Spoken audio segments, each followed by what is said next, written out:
Hello everyone, welcome back. कैसे हैं आप लोग? आशा करते हैं आप लोग बहुत अच्छे होंगे। डियर स्टूडेंट्स, आज का हमारा ये लेक्चर आपके चैप्टर समित संख्याएं अर्थात कॉम्प्लेक्स नंबर्स का बेहद इंपॉर्टेंट लेक्चर होने वाला है। डियर स्टूडेंट्स, हम ये कह सकते हैं कि आज का ये लेक्चर इस चैप्टर की जान है। सो डियर स्टूडेंट्स, लेक्चर को कंप्लीट देखिएगा। आज के इस लेक्चर में मैं आप सभी लोगों को बताने वाला हूं geometrical representation of complex numbers, समित संख्याओं का ज्यामितीय निरूपण, जिसकी हेल्प से मैं आप सभी लोगों को ये बताऊंगा कि कॉम्प्लेक्स नंबर अर्थात समित संख्याओं का मापांक अर्थात मॉडुलस क्या होता है। साथ ही साथ आज की इसी लेक्चर के माध्यम से आप ये जानेंगे कॉम्प्लेक्स नंबर का कोणांक अर्थात आर्गुमेंट क्या होता है। साथ ही साथ आज के इसी लेक्चर के माध्यम से आप ये जानेंगे कि समित संख्या का ध्रुवीय रूप अर्थात पोलर फॉर्म क्या होता है। ये 3 इंपॉर्टेंट टॉपिक्स आज के इसी पर्टिकुलर लेक्चर में आप सीखने वाले हैं। और आपको हम बता दें डियर स्टूडेंट्स, इन 3 के 3 टॉपिक से आपके एग्जाम में क्वेश्चन जरूर पूछे जाते हैं। सो ध्यान से चीजों को समझिएगा और नोट जरूर से जरूर करिएगा। जैसा कि हम हर एक लेक्चर में अपने बोलते हैं कि कॉपी और पेन लेकर के बैठिए। आई होप आप लोग कॉपी और पेन लेकर के बैठे होंगे और ध्यान से टॉपिक को समझते चलेंगे और उसको नोट करते हुए चलेंगे। आइए समझते हैं डियर स्टूडेंट्स। टॉपिक है हमारा समित संख्याओं का ज्यामितीय निरूपण। ध्यान से समझिएगा और नोट करिएगा डियर स्टूडेंट्स।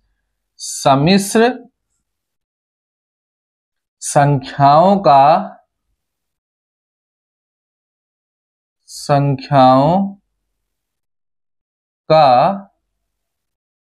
ज्यामितीय निरूपण।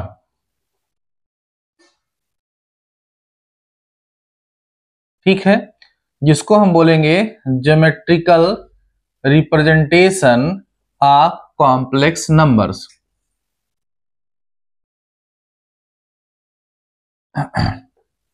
Geometrical representation of complex numbers.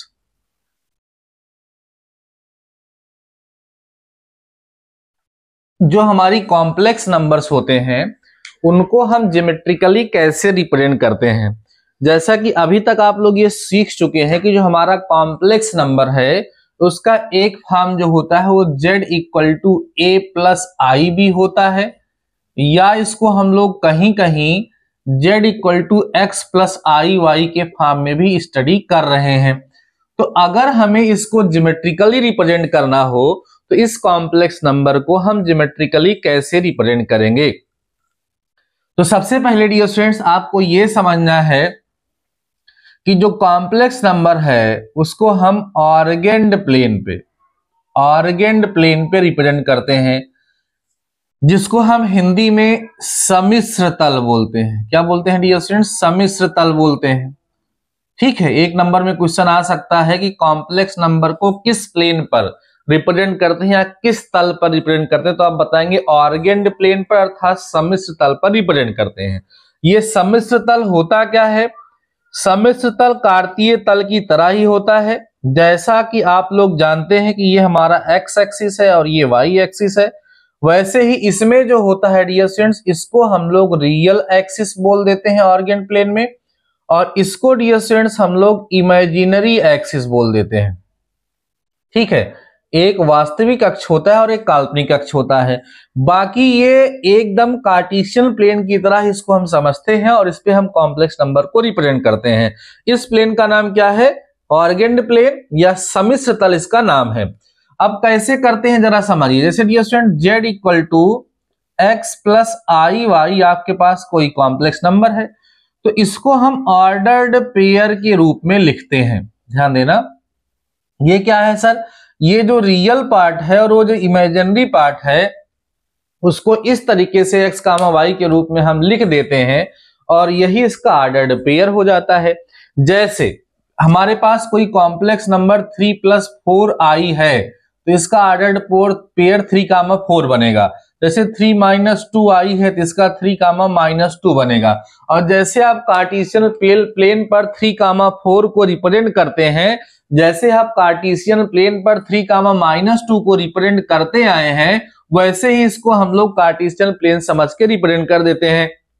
Suppose कर लीजिए ये हमारा जो पॉइंट है, सपोज करो ये P है और ये x कामा y यहां पर पॉइंट आ रहा है। अब इस पॉइंट को डियर स्टूडेंट्स वर्जिन से अर्थात मूल बिंदु से ला करके मिला दिया जाता है और मान लो ये पॉइंट P है, तो ये जो लेंथ ऑफ OP होती है उसको डियर स्टूडेंट्स R से दिखाया जाता है। किससे दिखाया जाता है? R से दिखाया जाता है। और यही जो OP होता है डियर स्टूडेंट्स, यही इस कॉम्प्लेक्स नंबर का मापांक कहलाता है। क्या कहलाता है? मापांक, जिसको हम इंग्लिश में क्या कहते हैं? मॉडुलस कहते हैं। और ये जो लाइन है ये एक्स एक्सिस के पॉजिटिव डायरेक्शन से जो एंगल बना रही है, मतलब जो एंगल बन रहा है थीटा, इसको डियर स्टूडेंट्स हम इसका आर्गुमेंट कहते हैं। क्या कहते हैं? आर्गुमेंट कहते हैं, अर्थात कोणांक कहते हैं। क्या बात सबको समझ में आ रही है? और ये जो रिप्रेजेंटेशन आपके सामने दिख रहा है, इसी रिप्रेजेंटेशन को इस कॉम्प्लेक्स नंबर का ज्योमेट्रिकल रिप्रेजेंटेशन कहा जाता है। आई होप इतनी बात आपको समझ में आ गई होगी कि कॉम्प्लेक्स नंबर का मापांक क्या है, कॉम्प्लेक्स नंबर का कोणांक क्या है, और कॉम्प्लेक्स नंबर को हम जिस प्लेन पर रिप्रेजेंट करते हैं वो ऑर्गेंड प्लेन है, रिप्रेजेंटेशन कैसे होता है, इतनी चीजें आपको समझ में आ गई होंगी। अब यहां पे डियर स्टूडेंट्स दो नए वर्ड्स आपके सामने आ गए। दो वर्ड्स नए कौन कौन से आ गए? एक आ गया डियर स्टूडेंट्स मापांक। ध्यान देना सभी लोग, इस मापांक को हमने कहा R से दिखाते हैं या इसको मॉड Z से भी दिखाते हैं। दूसरा जो डियर स्टूडेंट्स यहां पर वर्ड आया वो आया हमारे लिए कोणांक, जिसको हम आर्गुमेंट कहते हैं, जिसको आपने देखा कि हम थीटा से रिप्रेजेंट करते हैं। अब हम लोग क्या करेंगे, इस फिगर के माध्यम से इस कोणांक को और मापांक को फाइंड करने का प्रयास करेंगे। क्या बात आपको समझ में आ रही है? चलिए जरा ध्यान दीजिए डियर स्टूडेंट, इसको ला करके यहां से हम ज्वाइन कर देते हैं। जाहिर सी बात है कि ये है, अगर ये OA है तो ये लेंथ x होगी और ये लेंथ डियर स्टूडेंट्स क्या होगी? y होगी। सबको समझ में आ रही बात? अब आपको एक ट्रायंगल दिख रहा होगा, इन ट्रायंगल OAP, ध्यान से फिगर को समझते चलिएगा तो आपको कोणांक और मापांक जो है बेहतर तरीके से समझ में आ जाएगा। जब कोणांक और मापांक आपको बेहतर तरीके से समझ में आ जाएगा तो आगे आपकी सारी की सारी समस्याओं का समाधान भी हो जाएगा। अब जरा ध्यान दे सब लोग, इन ट्रायंगल OAP, सब लोग देखो डियर स्टूडेंट्स, ट्रायंगल OAP अगर आप देखते हैं तो पाइथागोरस थ्योरम से OP का स्क्वायर इक्वल टू OA का स्क्वायर प्लस हम AP का स्क्वायर लिख सकते हैं। और ये जो OP है इसी को हम बोलेंगे R स्क्वायर। अब OA जरा देखो कितना है x, तो x स्क्वायर हो गया, AP कितना है y, तो ये हो गया y स्क्वायर। तो R स्क्वायर हो गया dear students x square plus y square, then R equal to under root x square plus कितना हो जाएगा? y स्क्वायर हो जाएगा। यही है मापांक निकालने का तरीका। Mod of z is equal to root over X square plus Y square. किसी कॉम्प्लेक्स नंबर का मापांक निकालने का ये तरीका है। कैसे निकालते हैं? इस root over square of real part plus square of imaginary part, इससे हमें कॉम्प्लेक्स नंबर का मापांक ज्ञात होता है। अब डियर स्टूडेंट्स हमें क्या फाइंड करना है? इस tan थीटा को फाइंड करना है। जरा ध्यान समझिए, मतलब थीटा को फाइंड करना है। अगेन फिर से देख लीजिए आप लोग, again in triangle OAP tan theta equal to perpendicular upon base, मतलब y अपान कितना हो जाएगा? x, तो थीटा इक्वल टू हो जाएगा tan इनवर y बाई x। ये होता है डियर स्टूडेंट्स कोणांक को निकालने का तरीका। अब देखिए कोणांक की अलग अलग कंडीशन होती है। ये कोणांक का फार्मूला केवल तभी के लिए एप्लीकेबल है जब ये हमारा कॉम्प्लेक्स नंबर फर्स्ट क्वाड्रेंट में होगा। इसकी जो कंडीशन है उसको हम अलग लेक्चर में डिस्कस करेंगे, अभी डिटेल में उसको डिस्कस करेंगे। अभी आप इतना जान लीजिए बस। तो इस ओवरऑल डिस्कशन से आप क्या क्या जान गए, जरा ध्यान दे लीजिए। इस ओवरऑल डिस्कशन से आप ये जान गए कि कॉम्प्लेक्स नंबर का ज्योमेट्रिकल रिप्रेजेंटेशन कैसे होता है। कॉम्प्लेक्स नंबर का ज्योमेट्रिकल रिप्रेजेंटेशन जिस प्लेन पर होता है उसे हम क्या कहते हैं। कॉम्प्लेक्स नंबर का जब हम ज्योमेट्रिकल रिप्रेजेंटेशन करते हैं उस सिचुएशन में हमें दो नए टर्म्स मिलते हैं, एक मापांक दूसरा कोणांक। मापांक कैसे ज्ञात करते हैं, कोणांक कैसे ज्ञात करते हैं, मींस मॉडुलस कैसे फाइंड करते हैं और आर्गुमेंट कैसे फाइंड करते हैं, ये सारी चीजें आपको समझ में आ गई होंगी। इसको फटाफट से नोट कर लीजिए, फिर मैं आपको पढ़ाता हूं समित संख्या का ध्रुवीय रूप, polar form of a complex number. ध्यान से सभी लोग इसको नोट कर लीजिए डियर स्टूडेंट्स, इरेज कर रहा हूं। इसके बाद इस चैप्टर के बिहाफ पर केवल एक लेक्चर और होगा और समित संख्या आपका समाप्त हो जाएगा। उसके बाद फिर मैं आप लोगों को पढ़ा दूंगा डी मॉयर्स थ्योरम और बहुत ही अच्छे से आपको उसको सिखा दूंगा। देखो डियर स्टूडेंट्स, अभी तक आप लोग क्या समझे, जैसे z equal to X plus I Y is any complex number. अगर कोई क्या है, कॉम्प्लेक्स नंबर है, तो r ये होता है और r किसके इक्वल होगा, और इसे कहते क्या है हम, मॉडुलस, या हिंदी में क्या कहते हैं, मापांक। किसका मापांक भाई, इस कॉम्प्लेक्स नंबर का। एंड और क्या सीखे हैं, tan theta equal to Y by X होता है, तो थीटा इक्वल टू यहां से tan inverse Y by X हो जाता है।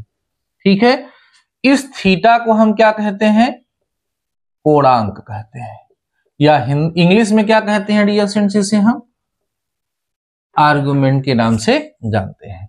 आई होप इतनी बात सबको समझ में आ गई होगी। अब हम बात करते हैं समित संख्या का ध्रुवीय रूप, polar form of complex numbers. Polar form of complex number, ध्यान समझना डियर स्टूडेंट्स। ध्रुवीय रूप केवल लिख दे रहा हूं, किसका ध्रुवीय रूप पढ़ रहे हैं, जान ही रहे हैं आप। ध्रुवीय रूप जिसको हम बोलेंगे पोलर फॉर्म, पोलर फॉर्म। किसका polar form dear students, complex number का पोलर फॉर्म। इस फॉर्म को एक नाम और दिया गया है, इसको कई लोग मापांक, मापांक योम कोणांक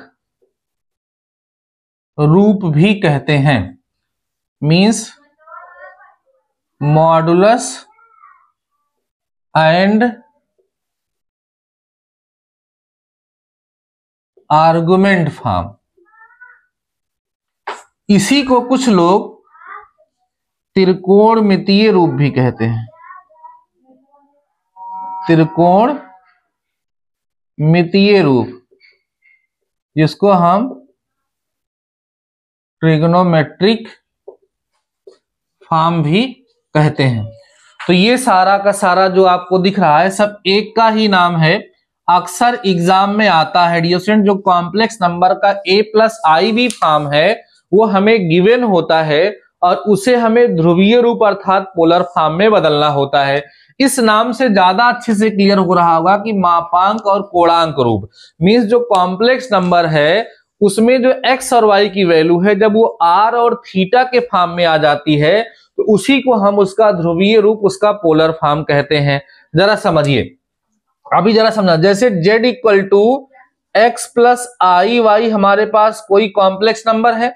अभी अभी आप लोगों ने सीखा कि जब हम इसका पोलर रिप्रेजेंटेशन करते हैं, ध्रुवीय रूप में बनाते हैं तो कैसे बनता है, जरा ध्यान दे लीजिए। तो यहाँ एक पॉइंट P लिया गया, यहाँ x कामा y आया डियर स्टूडेंट्स, इसको यहाँ से मिला दिया गया, ये थीटा हो गया, ये r हो गया। आप सब लोगों को पता है ये x है और ये y है, इतनी चीजें सबको पता है। अभी हम लोगों ने पोलर रिप्रेजेंटेशन किया था। अब ध्रुवीय रूप है क्या, ये जो x और y की डियर स्टूडेंट्स वैल्यू है, अगर इस x और y की वैल्यू को थीटा और r के फॉर्म में ला दिया जाए तो उसी को इसका हम पोलर फॉर्म कहते हैं। अब जरा समझिए इसको हम इस फॉर्म में लाएंगे कैसे। देखिए ध्यान सभी लोग, जैसे डियर स्टूडेंट्स आपको ये दिया गया है, इसका नाम a रखे थे, रख दीजिए, यहाँ o रख दीजिए। यहां आप कहेंगे इन ट्रायंगल OAP, ट्रायंगल OAP सब लोग देखेंगे ध्यान से। तो अगर डियर स्टूडेंट्स यहां हम साइन थीटा अप्लाई करें तो y अपान r हो जाएगा, तो y की value dear students r sine theta आ जाएगी। हम कर क्या रहे हैं, x और y की वैल्यू r और थीटा के फॉर्म में निकाल रहे हैं। अगेन फिर से देख लीजिए सब लोग, अगर हम इसी पे cos थीटा अप्लाई कर दें तो x अपान r हो जाएगा। तो x equal to dear students कितना आ जाएगा r cos थीटा। x और y की वैल्यू आ गई। तो नॉर्मल फॉर्म जो अभी तक हम पढ़ रहे थे वो z इक्वल टू कितना था, x प्लस आई वाई था, ये इसका सिंपल फॉर्म। अब z इक्वल टू जो x है उसकी जगह पे कितना आ गया, r cos theta plus i, और जहां y है वहां क्या लिख दे हम, r sin थीटा। अब डियर स्टूडेंट चाहे तो यहां से r कॉमन ले लें, तो यहां आ जाएगा cos theta plus i sin theta. देख पा रहे होंगे यही जो आपके सामने लिखा हुआ है डियर स्टूडेंट्स, ये कॉम्प्लेक्स नंबर का पोलर फॉर्म है, ध्रुवीय रूप है। इसी को हम कोणांक एवं मापांक रूप भी कहते हैं, इसी को हम लोग त्रिकोणमितीय रूप भी कहते हैं। आप सबको समझ में आ गया होगा कॉम्प्लेक्स नंबर का एक form z equal to X plus I Y है ही, दूसरा फॉर्म जो हमने पढ़ा r cos theta plus i sin theta है, इसी को हम कौन सा फॉर्म बोलेंगे डियर स्टूडेंट्स, पोलर फॉर्म बोलेंगे, या इसी को हम ध्रुवीय रूप बोलेंगे, जिसमें हमारा जो r है वो क्या है, r जो है वो हमारे इस कॉम्प्लेक्स नंबर का मॉडुलस है, और थीटा जो है वो इस कॉम्प्लेक्स नंबर का क्या है, आर्गुमेंट है। ये आपको ध्यान देने की आवश्यकता है।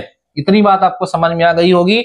ये इस चैप्टर का सबसे ज्यादा इंपॉर्टेंट टॉपिक था जो मैंने आप सभी लोगों को समझाने का प्रयास किया है। आई होप आपको ये समझ में आ गया होगा। अब थोड़ी सी हम बात कर लेते हैं डियर स्टूडेंट कि किस तरह के क्वेश्चंस हमारे एग्जाम में पूछे, इसको जरा आप लोग नोट कर लीजिएगा, मैं इरेज कर रहा हूं। आपके एग्जाम में किस तरह के क्वेश्चंस पूछे जाते हैं, थोड़ी सी चर्चा उस पर हम लोग कर लेते हैं, फिर धीरे धीरे करके आगे बढ़ेंगे। लेक्चर बहुत ही ज्यादा इंपॉर्टेंट हो रहा है डियर स्टूडेंट्स। अगर आपने अभी तक लेक्चर को लाइक नहीं किया तो लाइक कर दीजिए, और लेक्चर को अपने दोस्तों के साथ शेयर जरूर से जरूर कर दीजिए।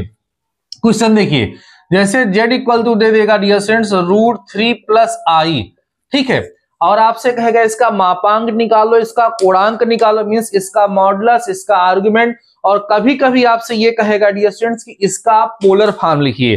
तो आपको पता है अगर कोणांक और मापांक आपने निकाल दिया तो पोलर फॉर्म आप आराम से लिख लेंगे। तो आप लोग करते क्या है, इसको लेट कर लेते हैं, लेट इट्स पोलर फॉर्म, ध्यान देना, इट्स पोलर फॉर्म इज, क्या लेट करेंगे, r cos theta plus i sin theta, ये हम लोग लेट कर लेते हैं। तो इसका पोलर फॉर्म कैसे निकलेगा, जब थीटा और आई मिल जाएगा तब। अब देखो dear student, z equal to आपको √3 प्लस आई दिया हुआ है, तो जब आप r निकालेंगे तो r का फॉर्मूला क्या है, √x² प्लस y स्क्वायर, तो x की जगह पे √3 है और y स्क्वायर की जगह पे 1 है, ये हो जाएगा। तो r इक्वल टू यहां पर आप देखेंगे डियर स्टूडेंट्स तो कितना आएगा, 3 + 1, तो r इक्वल टू √4, तो r इक्वल टू कितना आ जाएगा डियर स्टूडेंट्स, क्योंकि जो r है वो मॉडुलस है, वो लेंथ है, उसको निगेटिव में नहीं लिया जाएगा, वो पॉजिटिव होगी, तो r आ जाएगा। अब इसके बाद मैंने आपको फॉर्मूला पढ़ाया tan theta equal to y बाई x, ये पढ़ाया हमने। तो tan theta equal to dear students y की वैल्यू जरा बताइए 1 है, और x की वैल्यू कितनी है, √3 है। तो आप देखेंगे यहां से tan थीटा इक्वल टू 1/√3 आपको मिल जाएगा। तो tan थीटा इक्वल टू कितने की वैल्यू है डियर स्टूडेंट्स, tan 30, मतलब tan π/6 की वैल्यू है, तो थीटा इक्वल टू कितना आ जाएगा, π/6 आपको यहां से मिल जाएगा। अब देखिए आपसे इस क्वेश्चन का क्या क्या पूछा जाएगा, आर्गुमेंट जो कि आपने बता दिया π/6, आपसे इस क्वेश्चन का क्या पूछा जाएगा, मॉडुलस जो कि आपने बता दिया 2 है। इसके अलावा मैंने कहा क्या क्या पूछा जाएगा डियर स्टूडेंट्स, इसका मॉडुलस फॉर्म पूछा जाएगा, और क्या पूछा जाएगा, आर्गुमेंट, और क्या पूछा जाएगा, पोलर फॉर्म। तो दो चीजें निकल गई। अब पोलर फॉर्म हमने क्या लेट किया है, पोलर फॉर्म डियर स्टूडेंट्स का हमने लेट किया है r cos theta plus i sin theta. अब r की वैल्यू डियर स्टूडेंट्स i कितनी है, r की वैल्यू i कितनी है, 2 है, और cos थीटा का मतलब कितना है, π/6, प्लस i sin कितना हो जाएगा, π/6, ये इसका डियर स्टूडेंट्स क्या हो जाएगा, पोलर फॉर्म हो जाएगा। और आपको हम बता दें कि इस तरह का एक क्वेश्चन आपके पेपर में जरूर से जरूर पूछा जाएगा। अब आपको समझ में आ गया होगा किसी कॉम्प्लेक्स नंबर का पोलर फॉर्म क्या है और किस तरीके से उसको पता करते हैं, कैसे कोणांक कैसे मापांक पता करते हैं। अब जरा हमारी बात सुन लीजिए, ये डियर स्टूडेंट जो हमने यहाँ पर कोणांक पता किया है, ये आपके लिए तभी एप्लीकेबल है जब आपका कॉम्प्लेक्स नंबर फर्स्ट क्वाड्रेंट में होगा, नहीं तो ये फार्मूला एप्लीकेबल नहीं होगा, उसमें कुछ कंडीशंस होती है, इससे कुछ दिक्कत आ जाती है। तो अभी आप नॉर्मली इसको समझ गए हैं क्या होता है, नेक्स्ट लेक्चर में हम कोणांक पे चर्चा करेंगे। एक छोटा सा लेक्चर होगा जिसमें कोणांक की कंडीशन पर, अभी ये जो लगा हुआ है ये सही है, दिक्कत कहां पर आती है वो हम नेक्स्ट लेक्चर में आपके साथ डिस्कस करेंगे। अभी क्या है, देखो ध्यान ये रखना डियर स्टूडेंट कि जब इसको हम सॉल्व करें तो हमें यही चीज मिल जानी चाहिए। अब देखो क्या है, 2 cos π/6 मतलब cos 30 की वैल्यू डियर स्टूडेंट्स कितनी होती है, √3/2 होती है, प्लस इसकी वैल्यू 1/2 होती है। तो ये देखो 2 से 2 कटेगा, √3 + i आ जाएगा। बात सबको समझ में आ रही है। अब जरा एक चीज समझिए, अगर डियर स्टूडेंट्स यहां माइनस रहा होता तो इसके हिसाब से यहां माइनस माइनस लगाते तब भी हमारा कोणांक π/6 ही आता, और जब यहां π/6 रखते और इसको सॉल्व करते तो ये आता, ये ना आता, तो उस सिचुएशन में दिक्कत होती है। यह दिक्कत क्यों हो रही है वो हम लोग नेक्स्ट लेक्चर में बात करेंगे और इसको और डिटेल में समझेंगे। अभी जितना मैंने आपको बताया वो आपको समझ में आ गया होगा, तो कल जो आपका नेक्स्ट लेक्चर होगा उसको अगर आप लोग देख लेते हैं तो सारी चीजें आपको बहुत ही अच्छे तरीके से स्पष्ट हो जाएंगी और आपके सारे डाउट समाप्त हो जाएंगे। आई होप आज के इस लेक्चर में जितना मैंने आपको बताने का प्रयास किया है वो सारी चीजें आप लोगों को बेहतर तरीके से समझ में आ गई होंगी। लेक्चर को लेंथी करना हमारा उद्देश्य नहीं है, मेरा मेन उद्देश्य जो होता है डियर स्टूडेंट्स वो यही होता है कि आपको सारी चीजें बेहतर तरीके से समझा सकूं। आई होप आपको सारी चीजें मैं बेहतर तरीके से समझा चुका हूं। अगर आपको कहीं किसी प्रकार का डाउट आ रहा है, किसी प्रकार का कोई क्वेश्चन आ रहा है तो आप कमेंट सेक्शन में कमेंट करके पूछ सकते हैं। बाकी डियर स्टूडेंट्स आज के इस लेक्चर में बस इतना ही, मिलते हैं नेक्स्ट लेक्चर के साथ, नेक्स्ट टॉपिक के साथ। तब तक के लिए शानदार रहिए और पढ़ते